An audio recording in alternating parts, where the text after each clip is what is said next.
Уважаеми колеги директори, уважаеми колеги учители, защо се обръщам така към вас? Защото и аз се чувствам като една малка частица от голямото педагогическо семейство на град Средец. Защото в момента тук пред мен са моята класна от основното образование, госпожа Надежда Кирпичиева. Защото тук в момента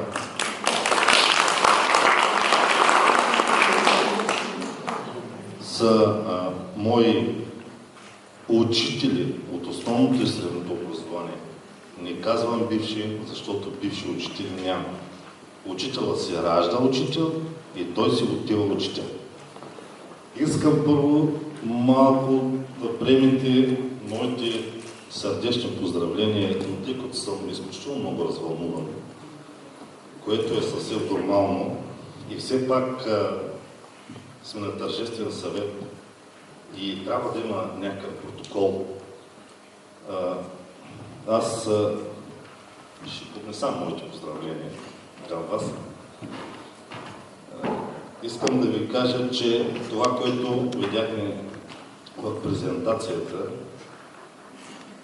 е една дългата история на откриването на училището, но все пак с настъпването на най-светлите български празници, най-светлия български празник 24 май, приемите моите искрени поздравления за своята 25 годишнина от откриването на средно общо образователно училище Свети Кирил и Методий. Училището има дълга и много интересна история.